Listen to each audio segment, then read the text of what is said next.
आविष्कार एजुकेशन द्वारा प्रारंभ किया गया है। विंध्य क्षेत्र में पहली बार साइंस एक्सपेरिमेंट लैब, जहां बच्चे सीखेंगे 250 से अधिक साइंस व रोबोटिक्स व साथ ही कोडिंग क्लासेस। अधिक जानकारी के लिए दिए गए नंबर पर संपर्क करें।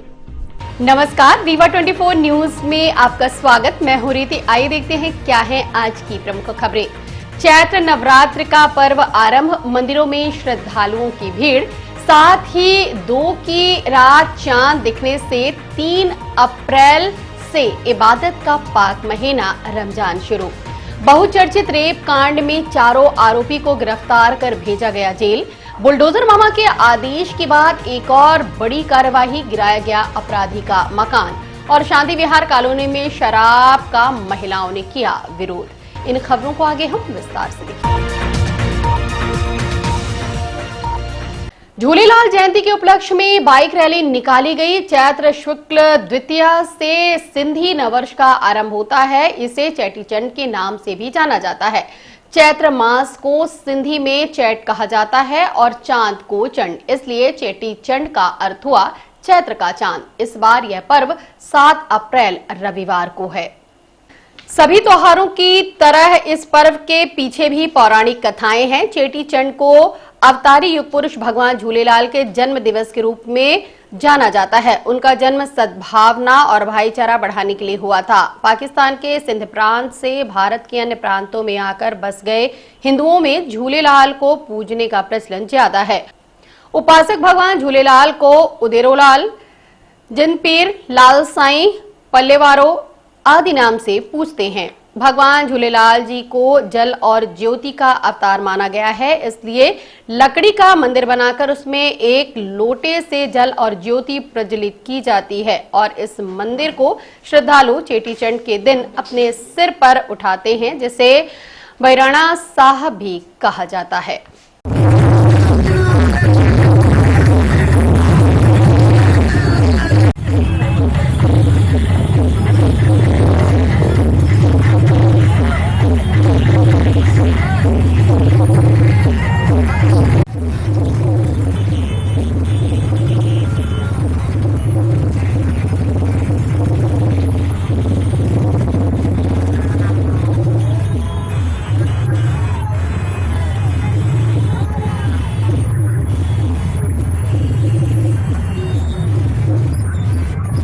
बुलडोजर मामा के आदेश के बाद एक और बड़ी कार्यवाही। शातिर बदमाश विजय पटेल के 2 मकानों पर प्रशासन की चली जेसीबी। शातिर बदमाश विजय पटेल पॉक्सो एक्ट सहित दर्जन भर मामलों में था फरार। शातिर बदमाश विजय पटेल के 2 मकानों पर प्रशासन ने आज जेसीबी चला दिया। विजय पटेल पॉक्सो एक्ट सहित दर्जन भर मामलों में फरार था। वहीं उसके पिता द्वारा पीएम आवास योजना का लाभ लेकर मकान तान दिया गया था। उनके द्वारा अवैध धंधों का संचालन भी किया जाता था। दोनों पर संयुक्त रूप से कार्यवाही की गई। इस दौरान श्री मनोज वर्मा, नायब तहसीलदार शुक्ला, नगर निगम से ओपी शुक्ला, छेलाल सहित भारी पुलिस बल मौजूद रहा।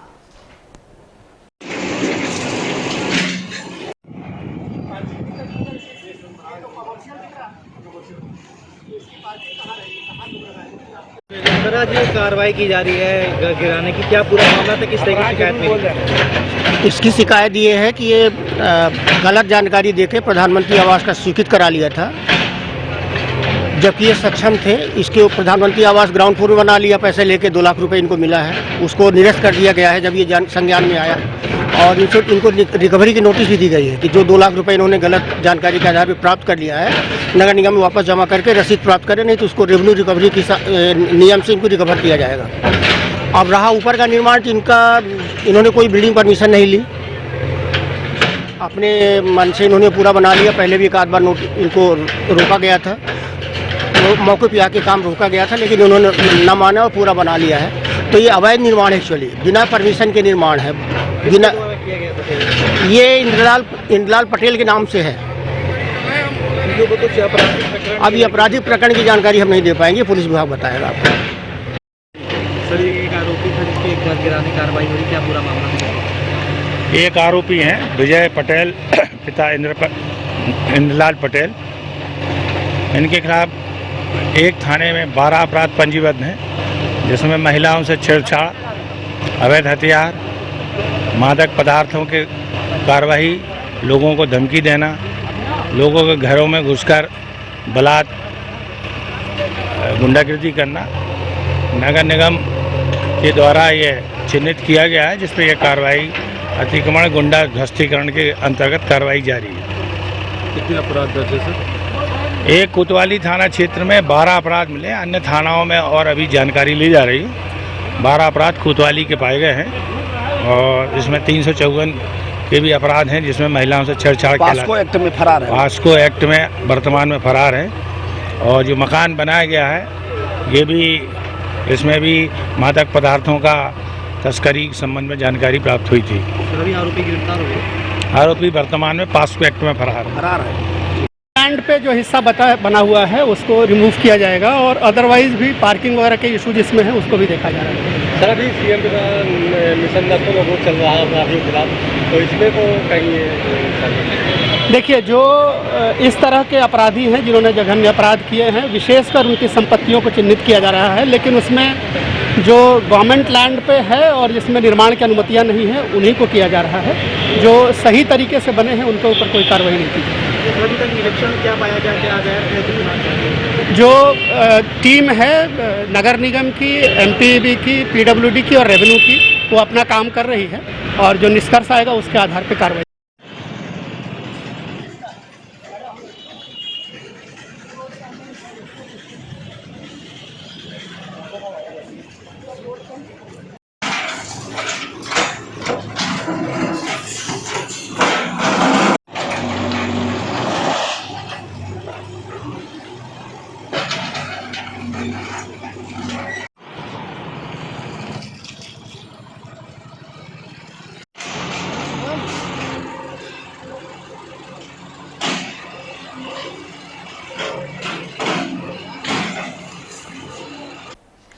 चैत्र नवरात्र के शुरू होते ही जहां देश भर में देवी मंदिरों में 9 दिनों तक विशेष पूजा अर्चना होती है, वहीं रीवा जिले में भी मां कालिका के लगभग 450 वर्ष से भी ज्यादा पुराना प्राचीन मंदिर है, जिसमें भक्तों का तांता सुबह से ही लग जाता है। देवी मां के दर्शन के लिए सुबह से ही भक्तों की लंबी कतार दिखने लगती है। फल, फूल, माला, सिंदूर सहित पूरे मंदिर की रौनक यहां देखते ही बनती है। ये मंदिर बहुत पुराना है और ये रानी तालाब मंदिर के नाम से जाना जाता है, जिसका अपना एक इतिहास है। आइए आपको हम लेकर चलते हैं रानी तालाब मंदिर में।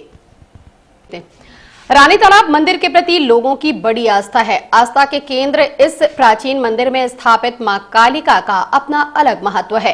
पहले इसका संचालन राजघराने द्वारा किया जाता था, अब भारत सरकार द्वारा इसका संचालन किया जाता है।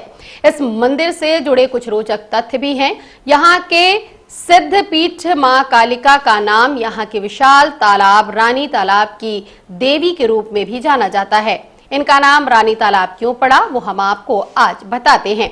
ऐसा माना जाता है कि काफी वर्ष पूर्व यहाँ पर लवाना जाति के लोगों ने तालाब खोदा था। उस वक्त यहाँ रीवा राजघराने की महारानी कुंदन कुंवारी जब पूजा करने रक्षाबंधन के दिन पहुंची तो प्रसन्न होकर लवाना लोगों के हाथों में रक्षा सूत्र बांधा। तब लवाना लोगों ने महारानी को भेंट स्वरूप यह तालाब दे दिया। तब से यह स्थान रानी तालाब के नाम से जाना जाता है। मां कालिका की मूर्ति की भी यहाँ स्थापित होने के पीछे एक वजह है।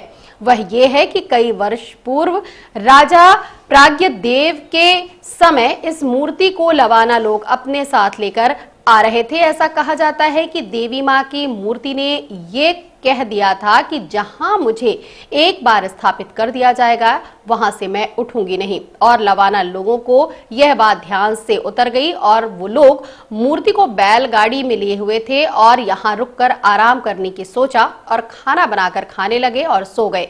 जब सुबह जाने की तैयारी करने लगे और मूर्ति उठाने की कोशिश की तो मूर्ति उठी ही नहीं। इसके बाद लवाना लोग यह मूर्ति यहीं छोड़कर चले गए, जिसके बाद राजघराने द्वारा यहीं पर मंदिर बनवाया गया और यहीं पर मूर्ति स्थापित कर दी गई। तब से देवी मां कालिका की मूर्ति यहीं पर स्थापित है। रीवा राजघराने के द्वारा इस मंदिर में मां के स्वर्ण आभूषणों से संवारा जाता है। वह अष्टमी व नवमी को मां का श्रृंगार स्वर्ण के आभूषणों से किया जाता है। माता के श्रृंगार के पीछे की कहानी ये है कि राजा विश्वनाथ के वंशज में पुत्र की शादी हो रही थी। तब माता उनके स्वप्न में आई और कहा कि बेटी की शादी करने जा रहे हो, लेकिन हमारे लिए कुछ नहीं। तब माता से पूछा गया कि आपको क्या चाहिए, तो माता ने कहा कि पहले मेरा 16 श्रृंगार करवाओ, उसके बाद बारात जाएगी। तब राजघराने द्वारा सुनारों को बुलाकर माता के जेवरात बनवाए गए और माता को पहनाया गया। उसके बाद बारात गई। तब से आज तक राजघराने से विशेष पूजा अर्चना होती आ रही है। हालांकि इस बार कोरोना के प्रकोप के चलते भक्तों के लिए मंदिर के पट नहीं खोले गए और मेले का आयोजन नहीं किया गया, जिसमें भक्तों में काफी निराशा है।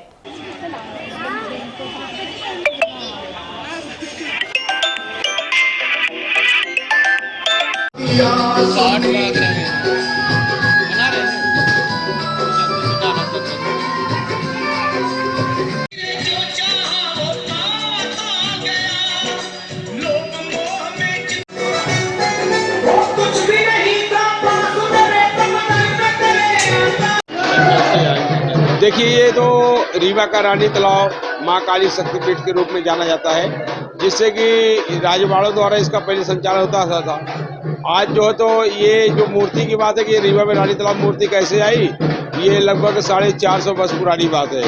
1727 की बात है, क्योंकि हमारे पूर्वज को 1727 में बुलाया गया था। मैं 8 पीढ़ी से माँ की सेवा कर रहा हूँ और निरंतर करते चला रहा हूँ। तो हमारे पूर्वज ने बताया भाई कि ऐसी ऐसी कहानी है, तो वही कहानी को हम भी बताते चले जा रहे हैं। तो भाई लगभग 450 वर्ष पुरानी बात है। और यहाँ साल में 2 बार नवरात्र लगता है, चैत और कुमार में।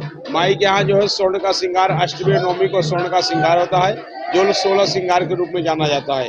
यहाँ जो है लोगों की श्रद्धा का जो केंद्र बना हुआ है, इतना तगड़ा बना हुआ कि यहाँ बाहर से बम्बई, कलकत्ता, रीवा, हर जगह से लोग यहाँ पहुँचते हैं। आज ही जबलपुर, कटनी के लोग, बहुत लोग यहाँ पहुँचे हुए हैं भीड़ में, क्योंकि आज प्रथम शैली पुत्री का माँ का जन्म हुआ है। तो आज महाआरती की गई है और इसके बाद जो है यहाँ निरंतर भीड़ चल रही है और रात की जो है 11 बजे तक यहाँ भीड़ निरंतर चलती रहेगी।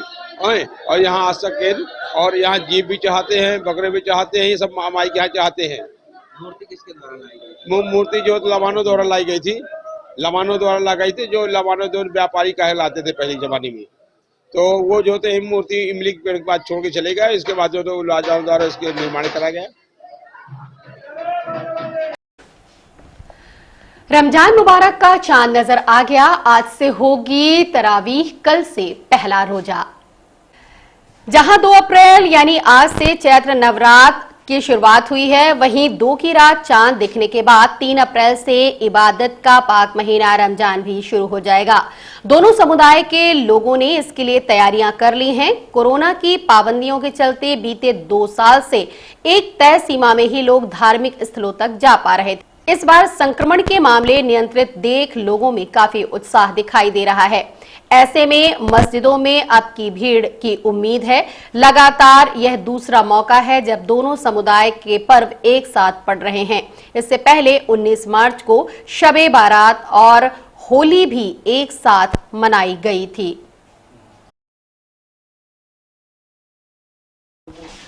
राजनिवास में हुए रेपकांड के बाद आज 4 आरोपियों को जेल भेज दिया गया। इनमें मुख्य अभियुक्त सीताराम उर्फ सिद्धार्थ, संजय त्रिपाठी, अंशुल सहित एक अन्य को जेल भेजा गया। पुलिस द्वारा जांच के बाद आए साक्ष्यों के आधार पर आज रीवा के बहुचर्चित रेप कांड में 4 आरोपियों संजय त्रिपाठी, अंशुल सहित एक अन्य को जेल भेज दिया गया। वहीं इसी में लिप्त विनोद पांडे को भी जेल भेजा गया है।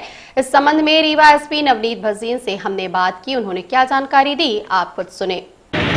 जो आपने देखा इस घटनाक्रम में अभी इन्वेस्टिगेशन के दौरान जो अन्य एविडेंस आए हैं उसके आधार पर कुछ और आरोपी पकड़े गए हैं। अभी इन्वेस्टिगेशन हमारा चल रहा है और इन्वेस्टिगेशन के दौरान एविडेंस कलेक्शन भी किया जा रहा है और इसके पश्चात जो भी अन्य आरोपी होंगे उनकी गिरफ्तारी भी होगी। और जैसा आपने देखा कि अभियान के तहत हम लोग कलेक्टर महोदय और नगर निगम कमिश्नर पूरी टीम यहाँ पर लगातार ये भी देख रही है कि इस प्रकार के बदमाशों का जो भी कार्रवाई करनी है उस पर भी हम लोग लगातार वर्क कर रहे हैं। सीताराम को रिमांड पे लिया गया था, क्या चीज़ अभी तक सामने आई उससे सर? 2 दिन रिमांड आज चोरी हुई है। इन्वेस्टिगेशन की हर चीज़ यहाँ पे ओपन करना ठीक नहीं है और वो डायरी का पार्ट होते हैं। उस पर हम लोग उनके जो पॉइंट हैं उसके आधार पर आगे बढ़ के अन्य कार्रवाइयों पर काम कर रहे हैं। इस मामले में संजय त्रिपाठी का कितना इन्वॉल्व? जब घटना के पश्चात आरोपी पहुंचा उनके घर, वहीं रुका, रात भर वहीं रहा और उसके पश्चात उन्होंने आरोपी को भागने में सहयोग किया, अपनी फॉर्च्यूनर से छोड़ा। तो ये सब चीज़ें अपराध में लिप्तता को प्रदर्शित करती हैं, जो कि सर्वथा उचित नहीं है। नाबालिग से घटना के मामले में आरोपी को संरक्षण देना उनका अपराध में शामिल होना साफ दिखाता है। गिरफ्तारी के दौरान संजय त्रिपाठी और पुलिसकर्मी अफसर मुस्कुराते नजर आए। साथ ही संजय त्रिपाठी के पक्ष में उनके सहयोगियों ने नारे भी लगाए। इससे साफ जाहिर होता है कि सरकार के बीच इनकी पैठ कितनी है। नवनीत भसीन ने संजय त्रिपाठी के संबंध में बात करने से कहा कि संजय त्रिपाठी ने मुख्य आरोपी को अपने घर में रोक के रखा था और अपनी गाड़ी से पहुंचाने में सहयोग किया, इसलिए मामला साफ है कि उन्होंने मदद की है। वहीं इस संबंध में जब मीडिया ने संजय त्रिपाठी से बात की तो उन्होंने कहा कि उन्हें जबरन फंसाया गया है, वह निर्दोष हैं और उन्हें न्याय मिलेगा। ये कहते हुए वो पुलिस की गाड़ी में बैठ गए। मेरी छवि खराब करने के लिए जो है इस तरीके से नाटक हो रहा है। मैं पहले बेगुनाह था, अभी भी हूँ। मेरा कोई मतलब बाबा से नहीं। मैं धर्म का पुजारी हूँ और मुझे साधु संतों से मतलब है। आपको क्यों लपेटा जा रहा है? मुझको लपेटा जा रहा है, बेमतलब लपेटा जा रहा है, इसका कोई भी रिजल्ट नहीं है। और ये शिवराज सिंह ने बोला कि साहब आईसीओजी उसके कारण हमको लपेटा जा रहा है। मैं 8 साल से शिवराज सिंह के साथ में हूँ। मैं मुख्यमंत्री 8 साल से हूँ। मैंने भाजपा के साथ किया, मैंने गाँव चुनाव में चुनाव में था। मेरी ऐसी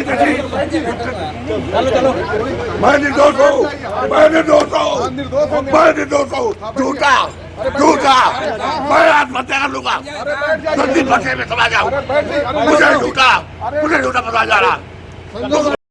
मैं निर्दोष हूँ, मैं निर्दोष हूँ, मैं निर्दोष हूँ। झूठा झूठा, मैं आत्महत्या कर लूंगा। मैं निर्दोष हूँ, मैं निर्दोष हूँ, मैं निर्दोष हूँ। झूठा झूठा, मैं आत्महत्या कर लूंगा। और अब मिलते हैं एक छोटी सी ब्रेक के बाद। इंडियन ऑयल लाया सीएनजी का धमाका, कीमत भी कम, माइलेज भी ज्यादा। सीएनजी अब आपके शहर रीवा में उपलब्ध। सीएनजी अपनाएं और 1.5 गुना तक की बचत पाएं। जी हां, अब आप अपने पुराने वाहनों में सीएनजी किट लगवा सकते हैं। हमारे संचालित पंप हैं new Rewa RO, new bus stand के पास, Gupta auto service, railway station से 5 किलोमीटर की दूरी पर, Nirmal auto service Mangawan, Shri petroleum Padra, Chirhulanath station Guru road Rewa. Shanti Vihar colony में खुली शराब दुकान का स्थानीय लोगों सहित बड़ी संख्या में महिलाओं ने जाकर काउंटर पर जताया विरोध, लेकिन मौके पर कोई नहीं पहुंचा। प्रशासनिक अधिकारी लोगों का बढ़ता जा रहा है विरोध। शहर में इन दिनों शराब दुकानों का विरोध जारी है। इसी क्रम में आज शांति विहार कॉलोनी में खोली दुकान को लेकर महिलाओं ने काउंटर में जाकर विरोध जताया। महिलाओं के साथ अन्य लोग भी मौजूद रहे। शराब ठेकेदार के शिकायत के बाद भी प्रशासन मौके पर नहीं पहुंचा। अब देखना यह है कि क्या शराब की दुकान खुलेगी, जैसा कि हमेशा होता आया है कि लेन देन के बाद आंदोलन शांत हो जाता है।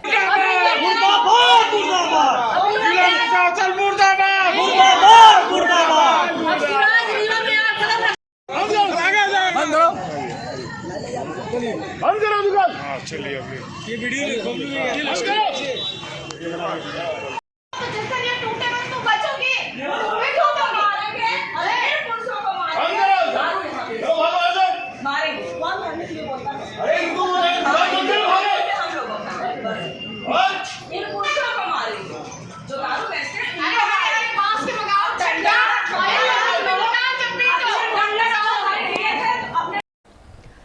पद्मधर कॉलोनी के पास हमीदिया कॉलोनी 22वां बाबा का उर्स और इस दौरान लंगर का भी आयोजन किया गया। आमतौर पर किसी सूफी संत की पुण्यतिथि पर उसकी दरगाह पर वार्षिक रूप से आयोजित किए जाने वाले उत्सव को कहते हैं। दक्षिण एशियाई सूफी संत मुख्य रूप से चिश्तिया कहे जाते हैं और उन्हें अल्लाह का प्रेमी समझा जाता है। उर्स की रस्मों को आमतौर पर दरगाह के संरक्षक या उस सिलसिला के मौजूदा शेख द्वारा निभाया जाता है। उर्स के उत्सव में हमद, नाट तथा कव्वाली संगीतों का गायन भी शामिल होता है। अक्सर उर्स के समय दरगाह के आसपास में भोजन बाजार और विभिन्न प्रकार के मेले भी आयोजित करवाए जाते हैं। समय के साथ उर्स के अवसर पर दरगाहों में श्रद्धालुओं की उपस्थिति में दरवेशों और शेखों के संगीतमय गीतों ने कव्वाली और काफी जैसे संगीत शैलियों को जन्म दिया, जिसमें सूफी काव्यों को संगीत के साथ किसी मुर्शीद को भेंट के रूप में गाया जाता है। आज वे पूरे भारतीय उपमहाद्वीप में संगीत और मनोरंजन का एक लोकप्रिय रूप बन गए हैं। इसी कड़ी में रीवा के पद्मधर कॉलोनी के पास हमीदिया कॉलोनी में 22वां बाबा का उर्स मनाया गया। इस दौरान लंगर का भी आयोजन किया गया। आयोजकों ने कहा कि यूं तो हर साल 5 अप्रैल को मनाया जाता था, लेकिन इस बार रमजान के चलते 1 अप्रैल को मनाया जा रहा है। और क्या कहा इस संबंध में, आइए सुने। खलीफा शहजादा आला हजरत अल्लामा अशान नादिर हुसैन साहब किबला इलाहाबादी, वो मुकद्दस जात भी आपकी समातों से बहुत करीब नजर आएगी। तो मैं चाहता हूँ कि जो हजरात इधर उधर घूम रहे हैं, टहल रहे हैं, बहुत दूर जाकर बैठ गए हैं, या बहुत बारगाह में कबूल हो जाए और हमारे लिए शफाअत का परवाना बन जाए। जलसा मनाया जा रहा है, किनका मनाया जा रहा है और कब से मनाया जा रहा है, क्या नाम है उनका? आज यहाँ 22 दादा तेग अली शाह रहमतुल्लाह अलैह के ये उर्स मनाया जा रहा है। उर्स वहाँ होता है, लेकिन हम लोग उनकी सालाना 5 अप्रैल को हुआ करता था पहले। इस साल रमज़ान पड़ रहा है, उसके वजह से हम लोग 1 अप्रैल को मना रहे हैं। ये खुशी है, उनकी खुशी मनाई है। हर साल मनाया जाता रहा, हर 5 अप्रैल को। पिछले 2 साल से लॉकडाउन हुआ तो छोटा सा प्रोग्राम होता रहा। इस साल लॉकडाउन नहीं, तो अपन फिर वही हुजूम के साथ, भीड़ के साथ, आसपास के हमारे कटनी से, कैमूर से, शहडोल से, सीधी से, सभी जगह के हमारे जितने टायर वाले भाई हैं और इस हमीदिया कॉलोनी को रीवा शहर के जो भी लोग हैं, सभी लोग इस जलसे में शरीक हैं। क्या नाम है आपका? हमारा नाम जुगनू हाजी अहमद हुसैन। आप हैं अली शेर भाई, ये सदर हैं इस प्रोग्राम के, आप सदर हैं। आप हैं जमाल भाई। कौन कौन से कार्यक्रम अभी और आयोजित होंगे? इसके बाद नात खां आएंगे, मौलाना आएंगे, तकरीर आएंगी। ये रात पूरी रात चलेगी। हाँ, पूरी रात चलेगी। और अब मिलते हैं एक छोटी सी ब्रेक के बाद। हड्डी जोड़ एवं रीढ़ रोग तथा स्त्री रोग एवं प्रसूति रोग का इलाज एक ही छत के नीचे। विघ्नहर्ता hospital and trauma centre, hotel landmark के पास, रतहरा, रीवा। डॉक्टर संतोष सोनी, पूर्व चिकित्सक, बॉम्बे हॉस्पिटल, मुंबई। हड्डी जोड़ एवं रीढ़ रोग विशेषज्ञ, छोटे चीरे एवं दूरबीन विधि द्वारा हाथ तथा पैर की हड्डियों का ऑपरेशन। गठियाबात, जटिल एवं बिगड़े हुए फ्रैक्चर का बेहतर इलाज करते हैं डॉक्टर संतोष सोनी। विघ्नहर्ता हॉस्पिटल ट्रॉमा सेंटर में ही स्त्री एवं प्रसूत रोग विशेषज्ञ डॉक्टर शैलजा सोनी भी उपलब्ध हैं, जिनकी देखरेख में नॉर्मल डिलीवरी, सिजेरियन ऑपरेशन एवं बच्चेदानी से संबंधित ऑपरेशन की बेहतर सुविधा। संतानहीन दंपत्ति तत्काल संपर्क करें। विघ्नहर्ता hospital and trauma centre, hotel landmark के पास, रतहरा, रीवा। सुविधाजनक एवं सफल इलाज हेतु आज ही संपर्क करें। विघ्नहर्ता hospital and trauma centre, hotel landmark के पास, रतहरा, रीवा। मोबाइल नंबर 7828781983 अथवा 8462956774 पर। और अब चलने से पहले एक नजर आज की प्रमुख खबरों पर। चैत्र नवरात्रि का पर्व आरंभ, मंदिरों में श्रद्धालुओं की भारी भीड़। साथ ही 2 की शाम चांद देखने से 3 अप्रैल से इबादत का पाक महीना रमजान शुरू। बहुचर्चित रेप कांड में 4 आरोपियों को गिरफ्तार कर भेजा गया जेल। बुलडोजर मामा के आदेश के बाद एक और बड़ी कार्रवाई, गिराया गया अपराधी का मकान। और शादी विहार कॉलोनी में शराब का महिलाओं ने किया विरोध। आज की खबरों में बस इतना ही। नई खबरों के साथ हम होंगे पुनः उपस्थित। इजाजत दीजिए रेती को। नमस्कार।